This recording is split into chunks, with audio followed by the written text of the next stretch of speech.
Welcome back to Everything EOS, the longest running EOS podcast. I am here with Alex Bourget from EOS Canada and dfuse. And dfuse, if you missed the news last week, they've made a very, very major announcement. They put out a press release, had quotes from Dan Larimer, had everything mind-blowing. Community, the first community project to, I guess, be mentioned by Block.one as far as using the services. We'll get into it later. I'll just skip it for now. A little bit about you, though. You're quite a beast with your background. So you had a prior startup you co-founded, BitCredits, which was the very first Bitcoin payments processor in Canada. And then prior to dfuse and EOS Canada, you're working at PasswordBox, which was acquired by Intel. So were you the lead data scientist for Intel or for PasswordBox? What was that? For PasswordBox. So, my co-founder here in dfuse, Marc-Antoine, he founded PasswordBox, and he brought me in to do all the data science-y stuff. And when we were acquired by Intel, which has continued and become an important part of Intel's security, behavioral analysis tracking of their products that are deployed on 200 million machines per year. So we've learned quite a few of the ropes to build data systems. So I think that leans into what we're doing today pretty well. I think that's what is worth mentioning. After PasswordBox was acquired by Intel, you're like an Intel employee essentially, and you're the lead data scientist. It says Intel Security Consumer Division, right? And I have this later on. I'm going all out of order. It doesn't matter. I just wanted to call out that one of your investors in dfuse is actually Intel Capital. Intel. Does that have anything to do with you being a prior employee there? Is that something that happened? Might be some people that are common there that, were there then or there now, helped out. Like Marc-Antoine would know best about that. Uh-huh. But they appreciated the drive and the entrepreneurial, leadership of Mark and some of the members in our company today. So they found it was worth it to invest. And they had a blockchain aspect they wanted to tackle too. And right. We're a small investor. It's Intel, man. This is crypto, man. Intel is huge to have anything to do with your company. That's why I wanted to point it out. But we're here to talk about dfuse. We'll talk a little bit about EOS Canada because that's kind of how you got here. So why don't we just start off? Who is EOS Canada and what is dfuse? Right. EOS Canada is a jumping board, trampoline, boing, boing, boing, right? We use to get into this space fast, to be known, and but it's always been a dream to build a product. We came from a product company. We wanted to build something great, and we launched EOS Canada. We saw the needs there, so we did write a bunch of software. We crawled into the source code in Dawn 3 and Dawn 4 on Node EOS, right? So we really springboard on EOS's launched, and so from there, we observed there was a need to orchestrate, a launch. So I don't know if you guys remember the Zoom calls with 200 people there. We would stage launches based on, we were looking for the best database to arrive to consensus, right? So just as to know who would launch the chain. And then we actually figured out that Node EOS itself, a previous revision could be used to jump board the next. And we orchestrated all these, BIOS boot sessions. And there's a lot of stories. That was a big deal. For the longest time, if you ask someone what they knew about EOS Canada, they would be like, aren't those the guys that launched the EOS BIOS? And that was like the thing you guys were known for. Exactly. But I knew you guys since before the mainnet launch. I was talking to Josh for a long time. He was one of the big thought leaders as far as like the governance and the original WPS idea and things like that. And I think when the mainnet launched, you and EOS New York, it was always a battle between number one and number two for almost a year, I think. I have to say that when the chain unlocked, EOS Canada was number one, right? Mm-hmm. It might be just a random event, but I like to think it's not. But anyway, a lot of people have moved like that, and today, the rest of the story is that slowly we shifted our focus. Like as we wrote EOS BIOS, we actually wrote the first Go libraries for EOS, which didn't exist at that point. And we used those things to slowly build up toolkits, and things that would bring value. And we have identified issues like, first of all, reading the chain, right? And having all the data exfiltrated. And mind you, that was a data problem, something we were very good at and wanted to tackle in the blockchain space, like a brand new space where that data is actually more valuable often. maybe not all of the value right these days in mainnet, but usually on a blockchain, you have a high value data flowing. So being in that space was very exciting. So, and the first things we did, I remember asking Dan, where are you going to exfiltrate, action deltas? Because I was very interested in the database. And to me, blockchains are databases, right? To me, you choose a database based on the data model. You choose Mongo because you want, collections, and you don't need joins, for example. You have objects that are nested within a document. You choose RDBMS, relational databases, because you want to do joins and you want to have those, sorts of query. The data model of the databases influences why you choose it. And I appreciate that from EOS.io a lot, right? The fact that we had tables with ABI-able, schema full on-chain schemas with the data that you could externally have decoded in JSON simplifies a great deal of the reading aspect. I wanted to have access to that data, and we slowly built Diffuse. We instrumented our nodes and built ourselves what we needed to be able to answer this question. How would we want to query a blockchain had we not been influenced by original JSON RPC methods or the ways nodes typically offer access to the data within? Because there's a lot of things that couldn't give you the level of guarantees that me as a developer I'd like to have from a database, right? Closer to acidity, closer to immutability, and not being, fooled by querying two nodes that are not exactly the same block height. One says one thing, the other is the other one.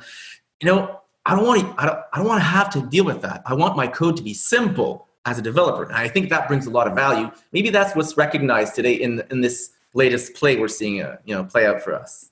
So first and foremost, you built Diffuse as a product for yourself, something that you would want to use personally if you're building basically anything. Excited to build while we were, top of the chain there, and something we felt that we saw also everyone was writing because everyone wanted a reliable way to query the database, and we can get into the different products we have there after, the levels of guarantees we wanted, and people also wanted, and they worked hard.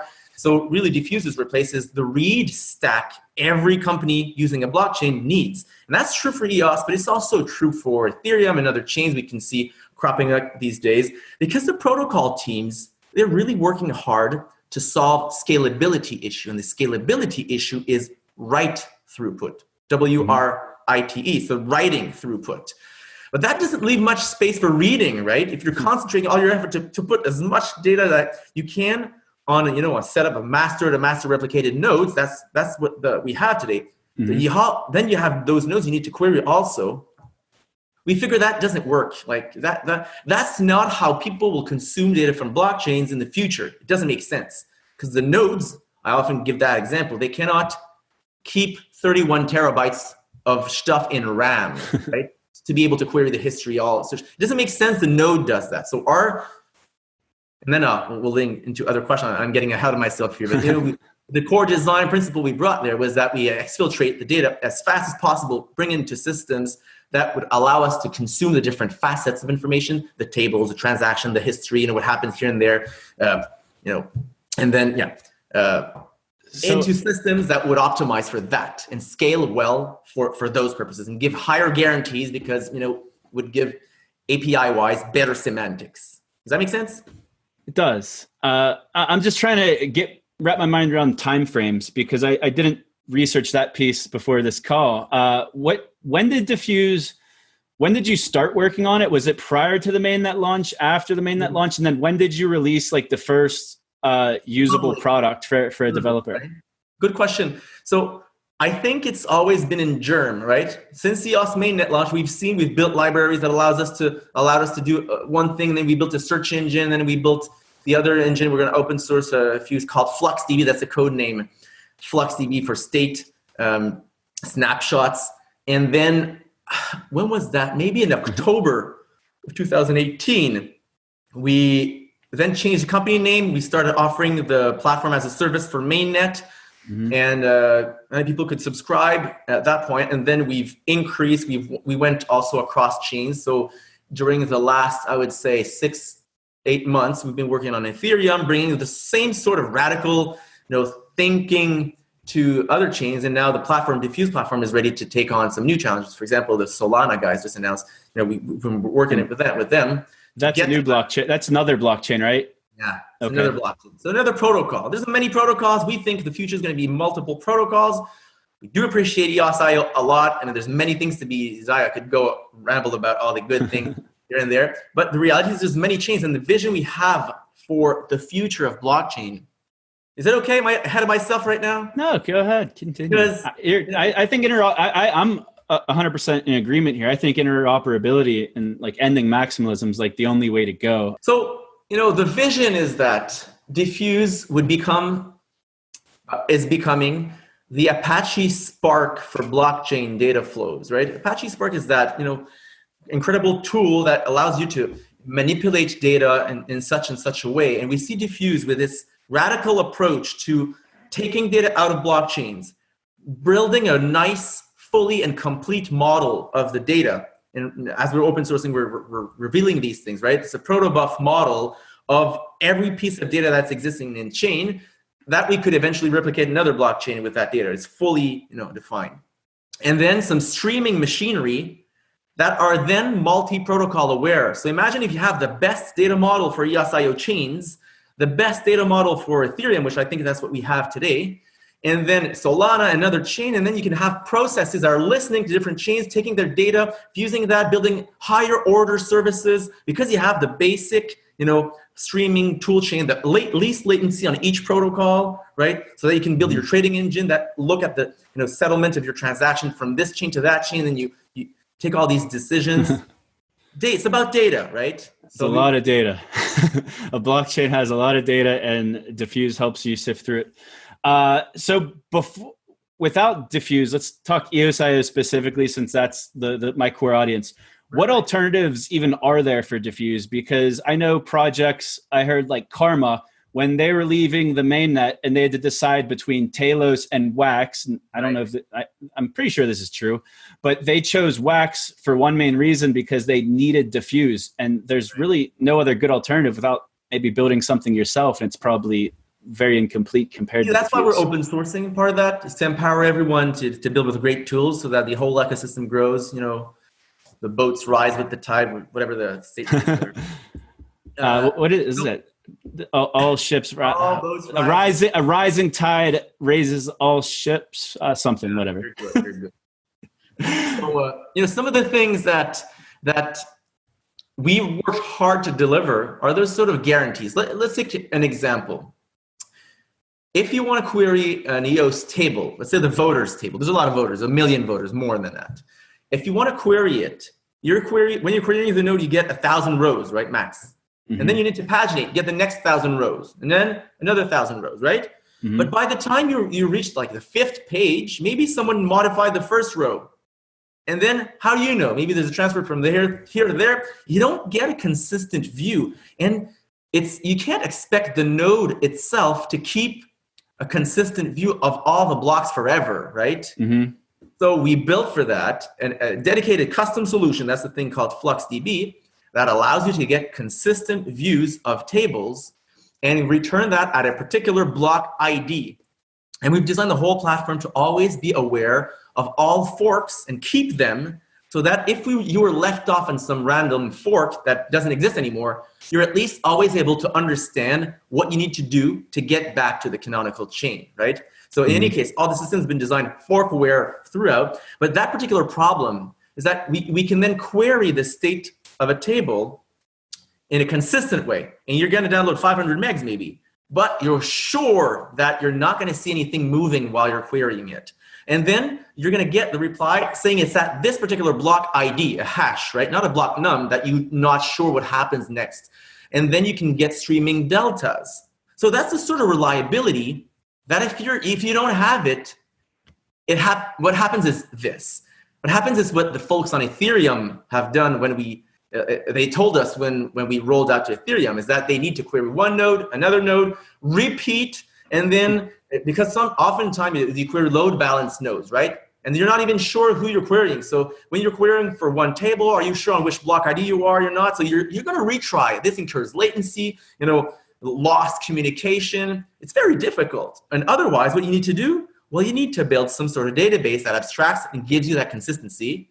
That's what we've built. A lot of people need that. And that's just for one aspect, querying state, right? And we wanted to do the same thing for all the facets, like history, state, when you're writing to the chain, you see what some of this stuff is above. I hope some people watching get this. I know the technical people watching will hear some of the terminology you're using and get it, but I think other people just will understand your excitement here and just they could Google it. If I wasn't in the middle of a conversation, I would have probably Googled a couple of things. But I can say that to those who don't understand the technical things. When we rolled out on Ethereum, customers are saying, "Look, I can kill 80% of my code, 90% of my code, because all the things that you're giving me a simple API with now, I was doing with retries, incurred many problems and latency. I needed to reconcile that on my own." That's the client, right? That's annoying. If you're using MySQL, you don't want to be doing all that in your own code. You want, the layer to handle that. It should be abstracted. And you're abstracting all this stuff that people are wasting time building their own proprietary versions a lot of times. Everyone needs to do it because everyone wants reliable access to the chain data, right? So that's why it makes so much sense to take that. And I think that might be, why Block.one is interested in these things, is that it pairs so well with them fiddling, write throughput, where diffuse is really solving the read aspect on many facets. I'm sure you're very well aware of, since probably November, since the Bloxburg Summit, Block.one, the way they've been describing EOS.io as like a next-gen database. And Dan really, when he's describing the advantages of EOS.io over like a SQL database, he's always talking about the write speed. He said, a SQL database, it could read super fast, but it's really hard to have deterministic writing. And that's what you're saying here, is they are so focused on writing extremely fast because that's the problem they're trying to solve, that a problem that maybe they neglected, or maybe they're just seeing that you guys are doing it so well. Who knows, right? You guys are the read guys. Maybe something like that, right? It would make sense. And they need to handle the right throughput. And there's so much time in a day that you can't solve everything all the time, and then you just get ideas brewing. So that's our take on, the APIs. I think it's a great option in this space. I think it's currently the best option in the space also. But I'll go to the press release that you guys did, or the blog article, whatever you want to call it. And I'll quote Dan Larimer. He said, "Block.one welcomes the significant technical contribution from Diffuse, and we plan to closely integrate it with EOS.io and other products. We are also proud that Diffuse emerged from the EOS.io ecosystem and that they share our vision to accelerate the global adoption of blockchain." Right. That's huge. That is a huge endorsement right there. And I think it's the biggest one Block.one's ever made for a project up until this point. So when he says closely integrated with EOS.io, does that mean like into the base layer infrastructure, or what do you think he means by that? So base layer, the Diffuse platform is all written in Go. It's a set of services, but we're shipping Diffuse boxes. You just plug it on your machine, you boot, and you get the Explorer, EOSQ there. You get the search system, which is the live real-time FluxDB. You'll get in there, right? So it's really booting very simply for you, but this thing also scales out. Why am I saying that? You're saying how integrated. The system is not going to be bolted inside NodeEOS. Because the reason I think it doesn't make sense. You don't want the node to do that. Like I've seen other protocols. I think it's Clayton, another blockchain protocol out of Korea. They actually design their systems from the get-go separate. The write system gets the throughput for writing, and it pushes any data to another system as there for reading, right? They've designed it from the get-go. I imagine this, right? I imagine NodeEOS, and you'll see right now, as of today, there's a patch. The famous diffuse instrumentation is out there now. It's public because we're open sourcing and we decided to do that, so no turning back. So, what we're doing is taking the data out of NodeEOS, bringing it in this data model, new data model, and then the streaming machinery. That's the sort of, integration you could imagine, right? It's not that we're going to rewrite everything in C++, put it inside NodeEOS, and NodeEOS becomes that behemoth of thing that you really never want to run, right? No. So I especially like the part of and other products. I'm sure you couldn't say anything even if you wanted to, and I know you're not on Voice because they haven't let Canadians. Yeah, what's up with that? Like, I don't know. There was that one list of like upcoming countries that like someone found in the code base, and Canada wasn't even on that list. It was really? like all these other countries. We got you to screenshots though. Yeah, I've been trying to share content. I hope they open it up to public viewing of the posts. But one of the biggest annoyances of voice right now is that it's like it's in the Stone Age because it doesn't have a search. One of the most simple things that you have in every Web 2.0 product ever invented is a search function. And it's lacking from voice. So whenever they say "and other products," I hope it's that you've at least discussed this, or that they're going to do this. But I want search on voice so bad. Right. I don't know. I don't know what that other products. You know what? I don't even know what that other products mean. Maybe it's the rest of the suite is with this. I couldn't tell. And the search on voice, I hope you get it. So what you're saying is we have as a search. What would be available for people who want to build search. And at some point, I know nothing about voice. Really, I'm not even on voice. If some people could eventually read that chain and then get the data out somehow, people could build search engines here and there. So I don't know where they're going with that. I'm not sure. So what was kind of like the lead up to the open source and blog? Like, did you reach out to Block.one and you said, "Hey guys, we're about to open source this"? Like, yeah, we did. We try to make sure that at least Block.one was aware because it's coming their way. And it's actually the feedback I got is that's the first time that really they can even consider, except public libraries like OpenSSL or libraries that everyone uses. But it's the first time a major contribution arrives their way. So it's, they ask questions and we presented to a few of the Block.one folks, what's the diffuse architecture and all that. And we want to do that with the community very soon. This is streamed when, I don't know when, but I would like to have a public Zoom where we're going to go through the architecture so people understand what are the nuts and bolts and what's coming their way too, because it's going to be open to anyone. It works very well with Ethereum. EOS. Also Ethereum, we're going to open source just right after, and working on other chains like that. So I don't know. So I think that's huge because, like I said, with the Karma example, there are other chains right now. I see you're on EOS, Wax, Worbly, and Ethereum today, but with Diffuse Box and everything else getting open sourced, a chain like Talos or a chain like Bose, like they could easily have all of the suite of products. Right, it's going to be an open product. People can run it. So I'm sure that's. I know some of the guys on Talos that were basically trying to rebuild their own version of Diffuse out of necessity because they didn't have it. No one saw this coming. I think that's why it hit everyone like a freight train last week. I saw the tweet itself got like 200 likes, which is like insane in like this climate. Like engagement's really down since the Corona hit, and probably everyone lost half their Bitcoin. Really excited to put it out there. So you have a couple products. We'll get into those. There's Diffuse Search, Diffuse Lifecycle, and Diffuse State. You want to kind of give a TLDR on like what each one of those are and what purpose they serve? Of course. So let's talk about search because you're so excited about search, right? I am.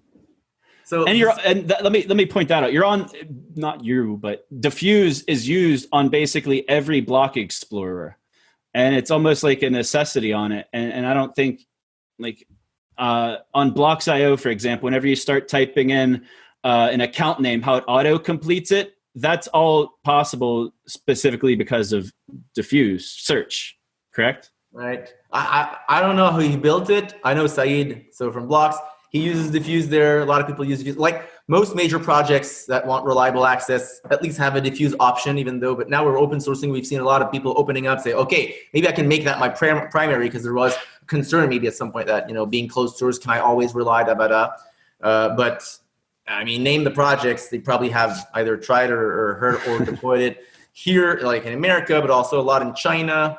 And so there's more people using Diffuse than you even know about because it's just been out there. Or for a while you had to sign up for like the API key, so you do kind of know who's been using it a little bit.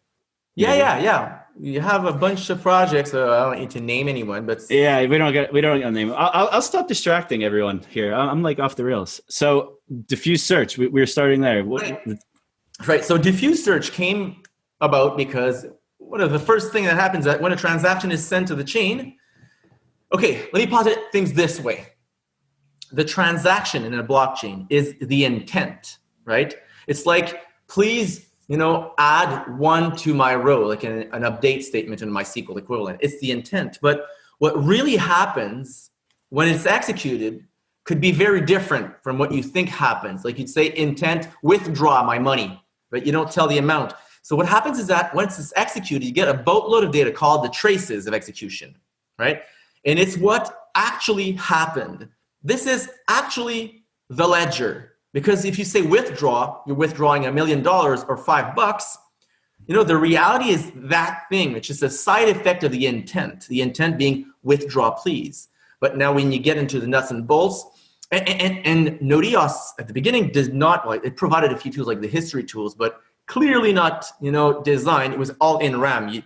Clearly not designed to scale or to survive in this form and way. So we wanted to build a search, but then again, from first principles, how would we want to query a history knowing that we have a chain with a moving tip? It could fork out, we were very well aware of these things, and we analyzed a lot of these things. Remember the grapher from EOS Canada, you could see the nasty forks that were happening from time to time from graphically. And so we designed search that is aware of the consensus algorithm. So you can search the history of transaction, including the trace. Like if you want to know, did I have $1 million transferred out of that withdrawal? Then you will know, yes, give me the transaction. It'll list that transaction as having existed, and it will point you to that original intent, right? So the data model there is very complete. It represents, it actually allows you to search down to the action level, and it allows us to search also in the state changes for those who understand what that is. The tables that were mutated, the rows that were mutated, because in the end it's a database and there's rows mutated, right? Mm-hmm. It allows you to go through the history backwards and forward, but also when you're going forward, you can go and stream into eternity. You can continue listening to the chain for that particular query. For example, my transfers in and out, whatever, or on this particular contract. And we've exposed also a small language that allows you to craft queries that are more rich than what we originally had with the history APIs. So you can select this contract or that contract or a list of contracts, from me, to me, whatever, right? It's a bunch of good and interesting facets you can query on. And when you're streaming that into eternity, you're actually getting as fast as possible the results. They're executed, poof, they're indexed, and then you're querying that so you can see, whoop, there's a new transaction. But hey, it's in a block, but it might not stick there forever because some forks occur from time to time, when there's producer handoffs. And so we designed the search so that it would inform you of that. So maybe it's a technicality, but I think it's important we provide upon search results a cursor. That's a small opaque piece of information that if you're disconnected or you shut down, whatever, your IoT device turns off for an hour or whatever, you can bring it back. And when you say continue my search, it will then, it's fork aware. It will know that it left you on something that's potentially forked. And if it was, then after the fact, it will give you okay, undo this thing. This is not true anymore. And then re-navigate the canonical chain. Maybe that transaction was executed separately after that and had a different outcome. Maybe it's not 1 million, it's now 2 million that you have withdrawn, right? And then, but as a user, you want to know that, but you don't want to pull. What we've seen people do is that they're querying history, and they always get, a certain tip of the chain, but when there's a reorganization, they get a different piece of the chain, but then they need to reconcile these two things together. It's super annoying, right? All in client code. So we didn't want that, for our users. And it sounds complicated, especially whenever you're the end goal here is there's a lot of battling back and forth between other blockchains, even EOS IO chains against each other, Ethereum and EOS. But really, for this to all work, you have to onboard just developers. Developers.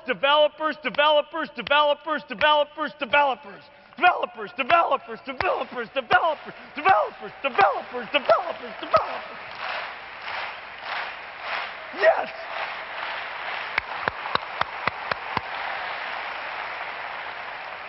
Plain developers who are used to using their traditional stacks. you can't bring them to a blockchain and expect them to reinvent the wheel over and over again. So what you're doing is it's making it something that they're comfortable with and that they're familiar with. The API becomes so simple. They still need to understand that something they received could be undone. Although we do have a flag saying, I want irreversible only, right? So in that case, you query that. We will never give you things that are, could be undone. So in that case, you get a better guarantee.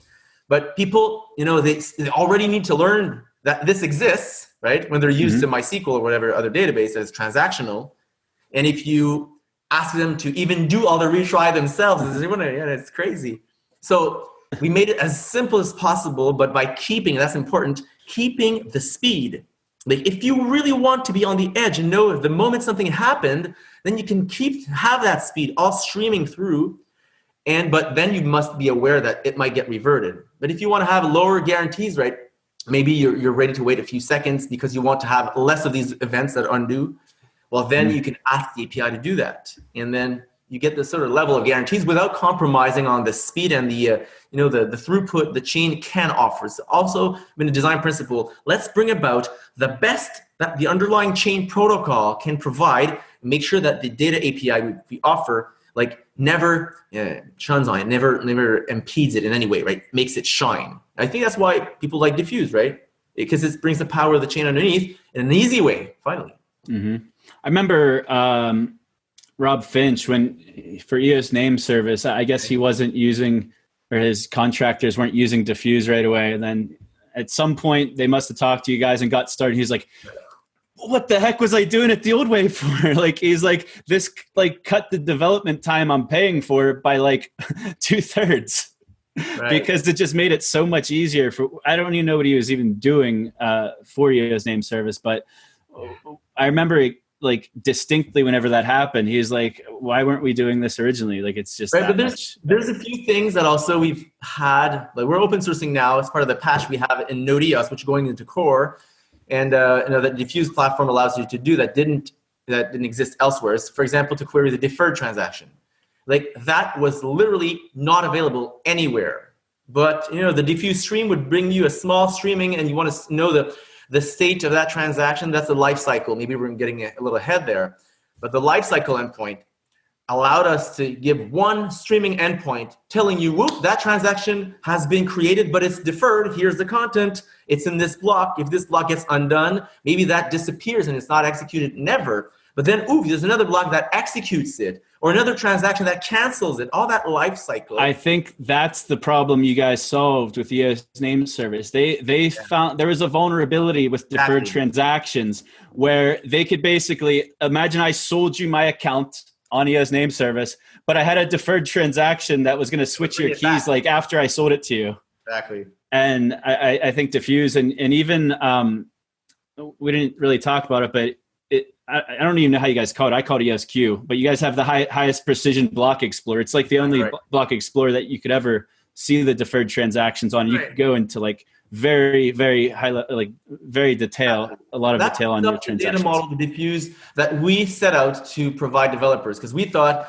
you're a developer, and you might notice that EOSQ is not there with the token prices, right? We wanted to build a data product. So that's a data product. But it's the most precise in that sense. You get all the RAM operations per action. You get all the database operations. So you can know what was changed by which action, which is the basic unit of execution in EOS.io.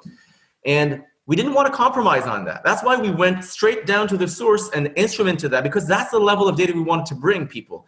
And of course, now in blocks and a few explorers, they feed from that, because that doesn't exist in the Node.js land at this point until now. Which I hope, there's that patch, but, it also requires some of the diffuse machinery to make sense out of that. And, but it's going to be in developers' hands, right? I'm going to be happy to. So let's get into the open sourcing of the tools is kind of the big news. And I'm sure the decision didn't come lightly. So how long ago did you start considering this pivot? And what's it been like from point A to point B that we're at now, where you're open source? Thought since a long time about open sourcing, and we went. So it took let's say a year before opening, and then deciding a year and a half maybe. before, opening for service and people could use it. There's a lot of learnings in there, and it's been a fine route because we've been able to go very fast. Search engine is at its third iteration. It's been started as a simple, one program, and then today the search engine is actually a distributed system with a router similar to Mongo and shards and then live segments that can scale. Like we've put a lot of stress into that, and we've redesigned a few things. Maybe it would have slowed us down to have that open source from the get-go. I think today's a good time because we have good, nice, interesting pieces to provide. And we were hesitating at some point. Should we do that? And then we looked at the incentives. We said, okay, what is that going to mean? And then we wanted to try also to learn. As a startup, first thing we need to do is learn about the market, learn what people are willing to pay, where people are willing to go, right? What's the pockets of money? Like, is that like on mainnet, for example? A lot of developers, single developers want to use mainnet, are going to pay sufficiently. What's the price? Is it $30, $100, $1,000, And enterprise customers, those who build their business on tap, what's the size? We wanted to learn these things. Could we have done that by being open source? Maybe, but we wanted to do that. And we went sufficiently deep in there that at some point, looking at the market, we felt, okay, we've kept something that could empower people. How can we empower people more? And that was the driving factor. Like I remember when I started into Bitcoin, read the white paper, read the Bitcoin paper, 7-page. At the end, I was like, wow, this means me, I'm a developer. This is now in my hands. I can now program money. Imagine that. I remember that feeling. And I was feeling that with dfuse as we're going, there was something missing. It's a hosted version. People are not empowered enough. They can't build on the internal building blocks. We tried, we worked on some products that we could expose some of our internal machinery for people to be building more stuff. But it just in the end made more sense to just put it out there, have the community build tooling around. And then we looked at the different, companies that had done so, Elasticsearch, Apache Spark. They built solid businesses because they solved a real problem. And in a way, they discovered the use cases, they discovered the usage a lot more when that was out in the open, a lot of innovation. And we're seeing a lot also, of connectors, people on the edge going to be innovating, which will make that dfuse platform for all the chains supported, like a lot more appealing to everyone in the space.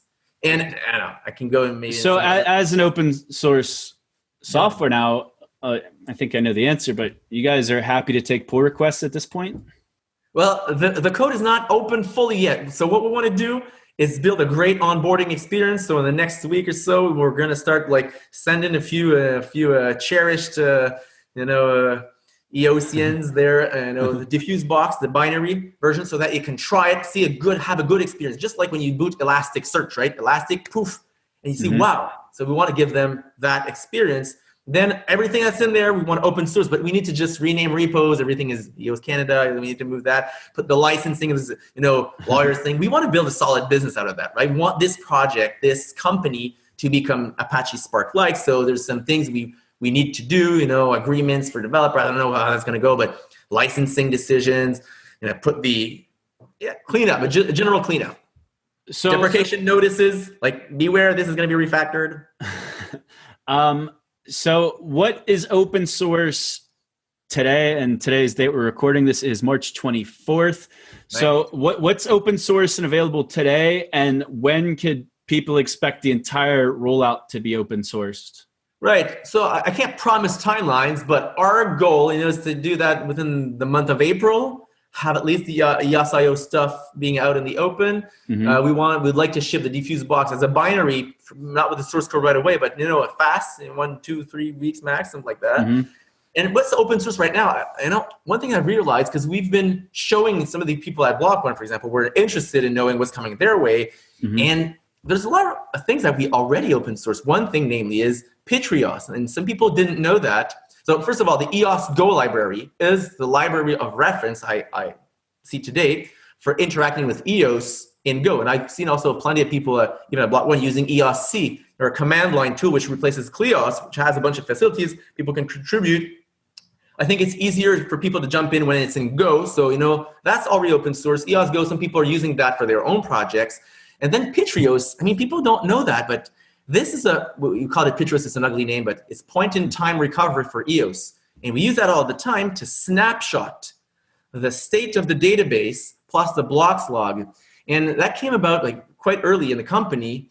And we figured out that, rsync and other backup tools are either not aware of append-only files or not aware of sparse files. Two things that coexist in the data directory of Node EOS. So we built a tool that is aware of these things, that can snapshot and restore the state of a blockchain in 2 minutes. Super optimized. And that's all open source. People can use that. We use that all the time for infra, but that's public. Was that I think that was a big innovation a while ago. Did that go into like your governance tools that how go into like the referendum you guys were working on? I was just surprised. I don't remember. Maybe it was used. No. It's really something we published. But me at the time, people were not as aware. And I was just surprised that people even at Block.one didn't know. They were like impressed. Oh, we can restore snapshots in 2 minutes. Yes, and if you optimize for append-only things and sparse files, you can get to that. And the software is there. What's the alternative if they don't do it in the 2-minute version? Like, what do they have to do? 30 minutes, half an hour, 45 minutes. I don't know. Maybe some other people have developed their solutions too, but that's out there. Whatever. They could just use your tools. Who cares? It doesn't matter how else to do it. A lot of people that were into that problem earlier that needed to snapshot, and for backup and recovery purposes, you always want to backup in some ways, right? I don't know. I just thought we could put it out so more people know about it. And maybe that becomes also in the lists of developer tooling, more higher level. That's the sort of thing I think maybe V1 would be interested to have. More reference, more direct. So I noticed probably almost a year ago, not quite. So you guys have been doing a lot of Ethereum outreach. I saw, was it you that was at the ETH Waterloo hackathon? Which is also in Canada. Sponsored that, yeah. Yeah, and did the workshops there. I saw that because we're for LiquidApps, we're planning our hackathon around that same time. So I was basically spying on all of the Ethereum hackathons because they look so well organized and so many workshops and ways to touch those you have hundreds of developers in one place for that weekend. And I think Ethereum and Consensus, I guess, who organize, are the global hackathons a consensus thing? I don't know. So I think it's ETH Global, maybe receive funding here, there, foundation. I don't know exactly all the financial. They do a really good job though. And I want to kind of ask some questions there. First of all, whenever you first started engaging with the Ethereum community, was there pushback because you're coming from an EOS.io background at the time? I didn't start saying that. We had interesting discussion, but it's like anything. If people don't know about something, they've heard a thing, they read it, and that's their opinion. But at the same time, it's swayed away very fast when we get into some, the details. I had a very interesting discussion with Vitalik and some other core devs there about how proof of stake might just recreate exactly what we're seeing on EOS mainnet, and that what are the mechanisms just to go against that. Sometimes they're saying, there's going to be slashing, but if you're in a setup where you have a group of people who are controlling a chain, they'll make their block, right? It's part of the algo. They'll make their block, and that's not gonna. Anyway, so we had some discussions there. Why am I saying that? It's not really. I'm just interested in these stories. I don't get this perspective a lot, and the fact that you're in both communities now, pretty deeply ingrained. It seems like. I have to say, when we came into the space, it's large, it's diverse. There's a lot of people with different interests. That it's a large community, and I have to say that it's impressive, and I think it's has a stronger network effect than I thought. At some point I said best tech wins and all that. I don't think it's fully untrue that best tech wins, but I mean there's some powerful things at play when you have 3,000 people coming with sorts very diverse projects and interests, and people are there for a boatload of different reasons. I think that one of the biggest differences between definitely EOS.io and Ethereum, but a lot of other blockchains in Ethereum is Ethereum. There's a lot of people in the ecosystem that made FU money at some point. So there's a lot of people who. True. Oh yeah. If you basically made all of your wealth, majority of your wealth off of this ecosystem, then it doesn't matter if there's something better out there because you're going to be loyal to how the thing that got you there sometimes. And No, that's not that's not a dig at Ethereum by any means. It's I wish we were in that. I wish we were in those shoes. Right. It's true. And that shows also, and there's also a lot of, price talk. As EOS Canada, we never wanted to have, we have a rule at a company. We don't talk about the price. It's not the goal. It's not we want, actually, as a company, we want to build a product people value for what it does and how it helps them, right? That's sort of what drives us, because we didn't want to build a token. We didn't want to build such things because we want to have some solid meat. And I think we're getting there, right? We're building something that is necessary, needed, wanted, desired, helping you. So that puts us in a good position, but it does have an influence on how communities move. That's for sure. And I'd say, EOS didn't make a big swarm of people rich 100, X. They've had a good timing. They've had, a good story. They were the first mover advantage, the system, bootstrapped money-wise and ecosystem. People are excited. And then, it's also very hard. I don't know. I sometimes use the comparison when I switched from SVN, Subversion, the version control system, to Git, or from CVS to Subversion. It's sort of the same thing, but it's so different. It uses the same words for different concepts. It's the same words, but all your assumptions from one system don't transpose immediately. It's very difficult for a mind to shift from one chain to the other. So it's understandable that when you understand a chain, going to another one, it's hard. Cognitively, it's very hard. I think it's very rewarding, but there's a big cost. So it's normal people get into a chain and they see the one, it's like it's so hard. It's easier to say, look, it has this flaw. It has this flaw. At dfuse, we want to bring all the blockchain data. And because we're at that level, right, we're sort of agnostic to the token economics. We don't really care about that. We care about the tech, the data. That doesn't lie. That doesn't, try to screw you, whatever. And we want to have the best data for all these chains in a radical way so that no one can undercut, right? Because when you have all the data, there's nothing left, right? You have it all. And then you have good systems to process it. I mean, that's our take, I would say. Does that answer? So we talked a little bit about what your business model with dfuse was like prior to open sourcing. Right. So you had different packages. A lot of people were probably on the free tier, but then you had that enterprise tier. Yeah.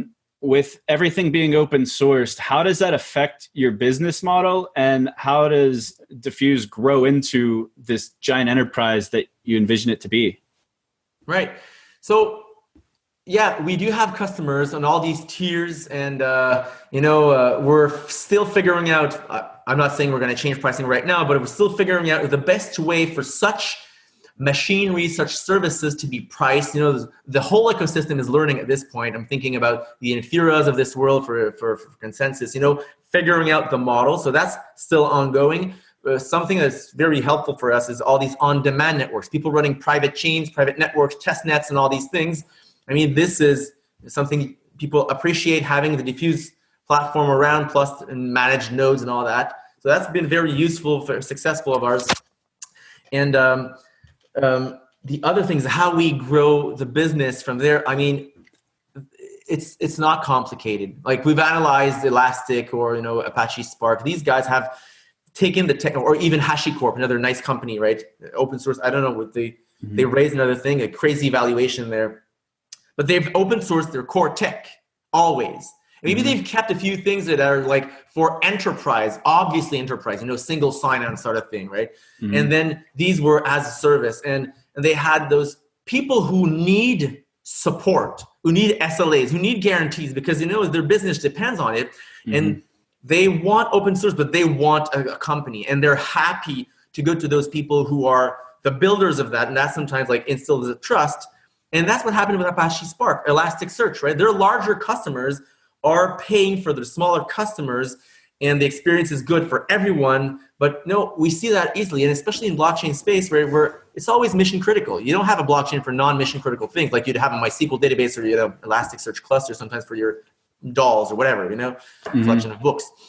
So, I think it's natural how things go. We work on the product, make it the best product, like similar to the approach Elastic. Like, the product is the baby. and then the rest comes about. And we're seeing that already, right? First of all, open sourcing opened some new doors, but already those doors, even before open sourcing, were already opening because we had solid support, because we had a real company behind willing to put, raise it in the morning, at night if there's any issue with the network. And that's still valued. I mean, that's the real world. So we see that fit. It's not even a big so pretty much, I guess you'd call this consultant. Like you would consult your the biggest users of dfuse would probably sometimes want that SLA. So it would be like a consulting thing. And then you guys are still always, even with the open source, you're still going to run infrastructure and still let people to like pay you in fiat, which I think is one of the like things that stands out with dfuse is, like you said, you never went the token route. So you just, if you're working with an enterprise who could care less about anyone's token, Ethereum, Bitcoin, it doesn't even matter to them. We do accept payments in DAI, and I don't remember which stable coin, EOSDT or something like that from Ethereum folks. So we do accept those payments. And in that sense, of course, we accept token payments, but we didn't want to have our token to put the whole platform, at a systemic risk of speculation, right? That's the decision we make. So yes, you can pay fiat, and tokens, but we don't want to roll on yet another. We've placed bets on blockchains already. Compounding the bets is getting too risky at some point if we really want to make that into a successful business, I think. All right, we've been going close to an hour. I think we skipped a few things on my outline I gave you earlier. Right. Is there anything that we missed? We went through the different services, perhaps. Search, lifecycle, I'll talk about with tracking the lifecycle. There's one thing I think people really appreciate. The platform's coming your way too. We call it the push guarantee. And one thing there is, the fact that people, when they submit a transaction to the network, and we see that on Ethereum, it's crazy because it's 12 seconds. So we have a full-blown service for that on Ethereum. But on EOS, when you send a transaction, what happens is that you get an execution from the node you hit. But we call that a speculative execution. It's not the one that's going to make it into the block. It's just for that node to say, yes, it worked. I'm going to propagate that transaction. And at some point, the block producer takes it and executes it definitely. Now, the problem is that the users, when they send that, they get an immediate response, but they're not sure if it made it to a block, if it made it over a fork, if it made it into reversibility, if it's final, whatever. They don't know that. It's super scary, right? And again, they need to have all that code on their own front, on their own code. The query knows, do you have that transaction? Give me that block. Do I see my transaction in that block? Right? There's so many polling going on. So we wanted, again, to have an easy way. So what we did is we have that push transaction endpoint, which is a drop-in replacement for Node EOS's push transaction when you submit a transaction to the chain. But it stops there, and it listens to the network, and it ditches the speculative execution unless it fails. If it fails, it returns right away, so your user fails. It won't work. It's not even going to propagate. But if it doesn't fail, then we're going to wait for that transaction to propagate to a block producer, see the execution, and return the actual execution from the real block. So then you can give that to your user. It's more certain. And you use just a small header in the query. And then you can have also handoffs. 1, handoffs 2 means I want a higher level of guarantee that my transaction is going to stick. Handoffs is when forks often happen. So if you go over a handoff and your transaction is still there, then you have greater guarantee it's going to stick. And then you can have also irreversible. In that case, it's going to wait for a longer time, right?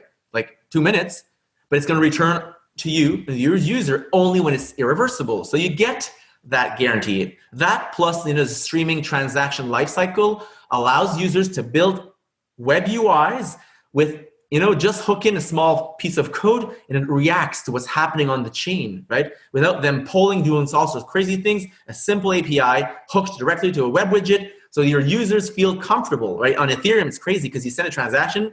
Most of the time, you don't see it. You don't know. And it's there for 12, 15, 30 seconds, man. $1 million. Transfer $1 million. No feedback. It's crushing. So again, we have a dedicated service for the way Ethereum works to track your transaction according to all these force reorgs and all that. So because of the block times, would you say that a lot of your tools are actually more they add more value for an Ethereum developer than EOSIO in some ways?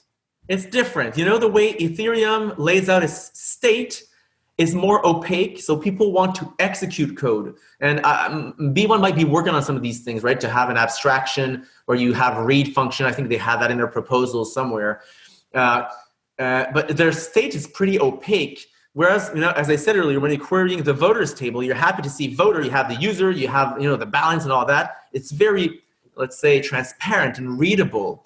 So the state system we built for EOS is not applicable to Ethereum, although because the block time is so fast on EOS.io, we rarely need to query the mempool because it's in a block, a 0.5 second later most of the time. So we don't have that need as much. Whereas on Ethereum, we needed to have a dedicated mempool service so that we can track the flows from the mempool to blocks and all that. So different chains have different requirements, but the same underlying streaming machinery, same underlying, modelization of the chain and radical first principle design, right? Whatever, can we say that?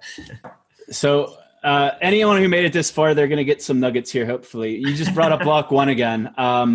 And you even kind of hinted at some things that they might or might not be working on. I don't know. That's their spec. They have a spec repo. Oh, I speculate everything. You're talking about specifications. I'm talking about speculation, but same spec. So where was I going here?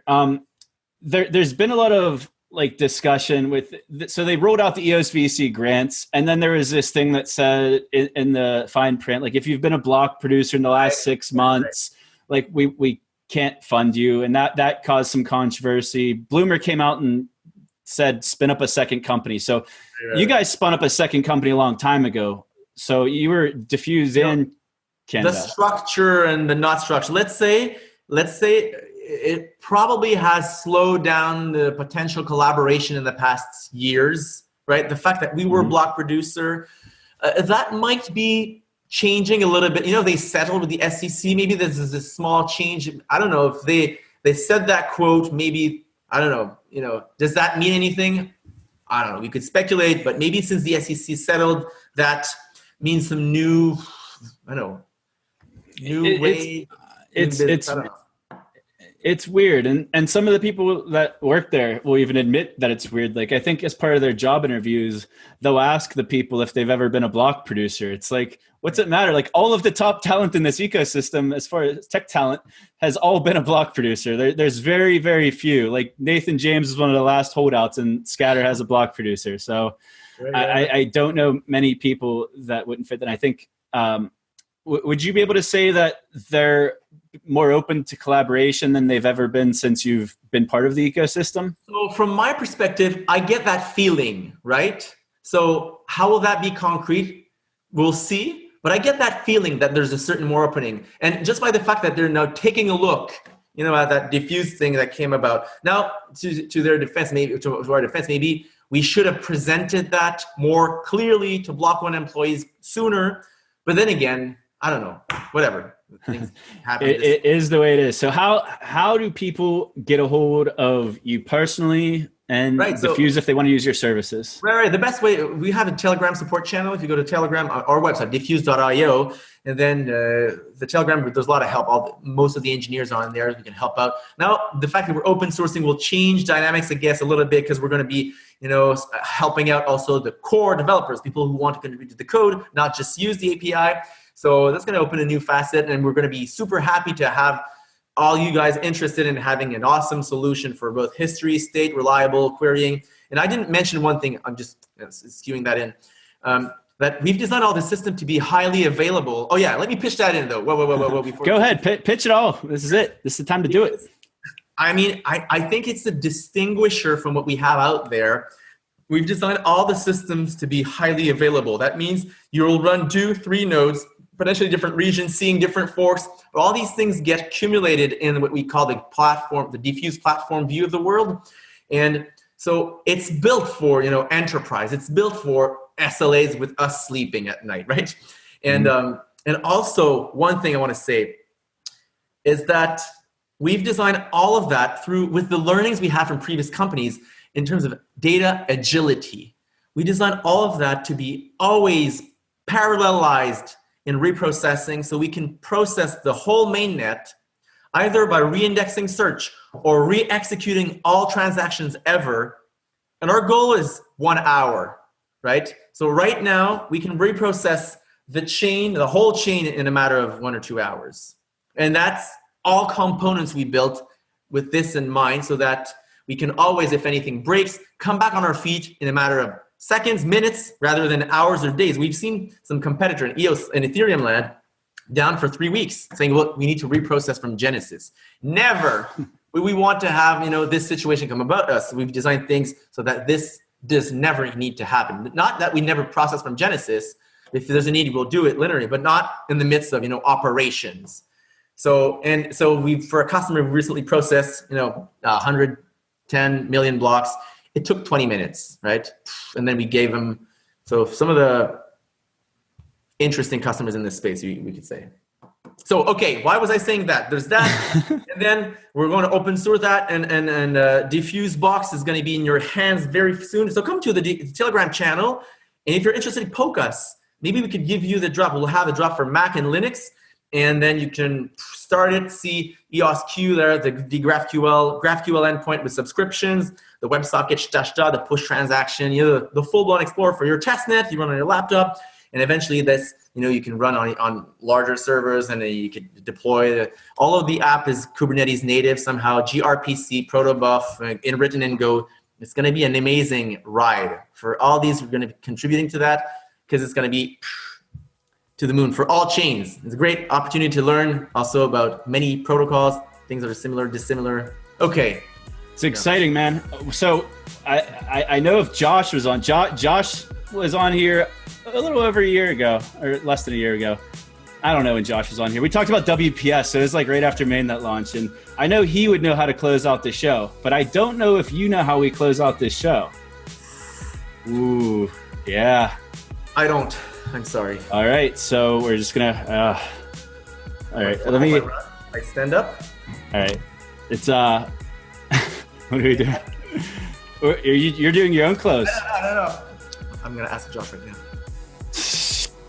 All right, guys, that's time. We got to cut this off. Until next time, I'm Zack Gall. I'm here with Alex Bourget, and this is Everything EOS. Go EOS! Welcome back to Everything EOS, the longest running